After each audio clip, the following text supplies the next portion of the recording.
Thank you, Abraham. Yeah. And thank you, Esther, and thank you, Jerry. Yeah. I missed you in Chicago in May. I graduated, and I just knew I had to be here. I had to be here because I wanted to show my appreciation for all that you've done for me in helping me to know all that I need to be. We don't do anything for you. We just know who you are and hold that steady, and you find it or you don't. And you found it, but it's you. It's what you did. Yes. I had a vision a long time ago, over 10 years ago at this point, of the perfect love of the universe. And it came in the form, a visual form of a mother and a father and the unconditional love of my worthiness. And I just really want to, for our people that have gathered here today, the humans who've gathered here today, I really want to have a rampage of worthiness, appreciation, and joy for us, for all of us. I appreciate you, Abraham, for giving us more knowledge about deliberate creation. I like knowing about the laws of the universe, because in knowing about them, I understand what's going on. I like knowing that I existed before I came into this physical body, because it makes more sense about why I'm here. I like knowing that contrast is a good thing, because it explains all the smucks that are around me. I like knowing that contrast is a good thing, because I like the feeling of being out of alignment, and so that I know that I'm in alignment, so that I know that I'm out of alignment, so that I know that I'm in alignment. I've enjoyed getting my sea legs, and I like knowing that all of this is there for me to choose. I like knowing that there's a difference between the phase in my life when I'm exploring contrast and finding things that I want and don't want within it, and the difference in vibration between the vibration of asking and the vibration of letting it in. I like knowing that when I'm asking, I'm a different vibration than when I'm letting it in. I like understanding that the question has a different vibration than the answer, and that the problem has a different vibration than the solution.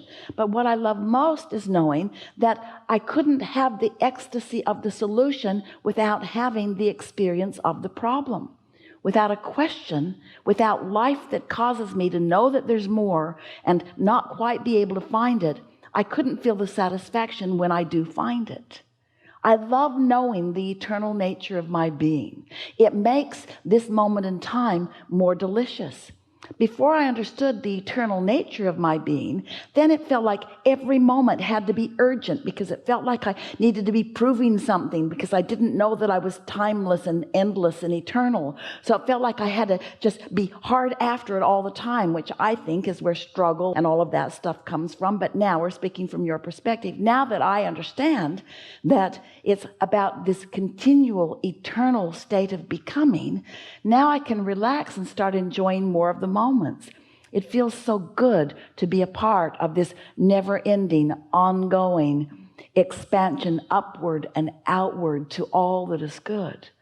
I love understanding that here in this physical body, where the contrast exists that is so valuable, and the contrast that is so valuable causes the expansion and the asking for more.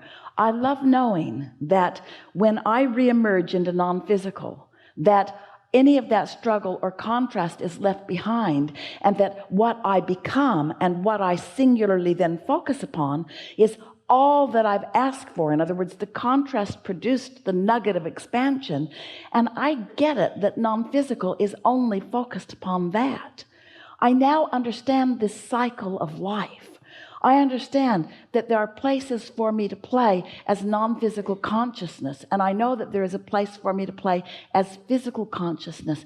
And now maybe for the first time, I understand the union between the two.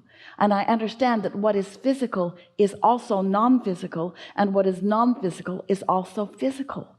So I understand that in all that quest for goodness and non-physicalness in heaven that I've always been reaching for, that all of that is right here with me, right here, out here on this leading edge in this physical experience. Now, Shortage consciousness doesn't exist within me because I understand that I can be or do or have anything that I choose. The comparative consciousness doesn't matter so much either, because some may be choosing something different than I choose, but there's no right or wrong in the choosing of the different approaches to life experience. I like most of all understanding that as we all fit together, that we all come from, and most recently, from this energy of pure, positive love consciousness. And when I don't do that thing I sometimes do, which disallows me from feeling that, but when instead I quiet my mind, or I focus in a way that is pleasing to me, and I allow my vibration to rise, and I feel the fullness of all that I am, under those conditions, it makes me feel so good as I focus into the conditional world of physical manifestation. I believe, we're speaking from your point of view, that I have found the perfect blend of non-physical and physical, or non-conditional and conditional. I now understand that we are here in these bodies exploring the details in such a way that we are literally taking thought beyond what it has been before. I get it that this time and space with all of its manifestations are as spiritual and as holy and as righteous and as godlike as it can become.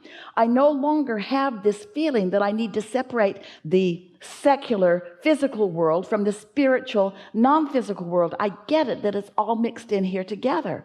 Most of all, I understand that I'm an extension of source energy in physical form, and that the physicalness of that which I am about is the manifestation of the spirit that is really who I am. I finally get it. Religion is fine. It's not something that I now loathe. I get it that people are trying to find their place in all of this. I just like it that I now understand my eternal place in all of this. I like knowing that Source loves me, and I really, really, really, really, really, really, really like to be loved. But even more, speaking from your perspective, I like to love. I like the feeling of love flowing through me. And I want to be more inner being like, because I know that my inner being doesn't need other humans to be likable in order for them to like them or love them. And that's the thing that I'm working on all day, every day. I'm wanting to flow the love that is natural to me, whether the object of my attention is lovable or not, which means I've accomplished this in two ways. I become a really good selective sifter because I can look around and find lovable things everywhere. But the thing that has served me the most is that I don't need a lovable condition in order to love, because I know how to tap into the energy that is love, whether I'm right now in this red hot minute looking at anything that is that lovable or not, because I understand, here it is. There's step one and there's step three. And step one hardly ever loves, it just asks for it. Step one is really the step where I ask for something to like or love. Step three is the step where I'm loving it, where I'm being it. Pretty good, Rampage?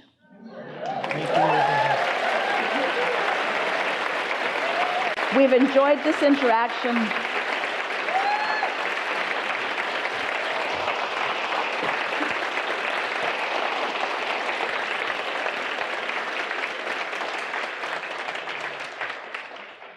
He's easy to love. You won't have to work hard at that at all. We've enjoyed this interaction more than any that has come before. We've enjoyed the expansion of the universe that has taken place because of the combination that we are. But what we are most buzzing about, and we are buzzing, everybody's talking, is the vibrational clarification that has taken place within you, which will bring evidence to you of what alignment is. In other words, you're about to experience evidence of your newfound leverage. Don't panic. You can handle it. Have fun with it. There is great love here for you. And for now, we are complete.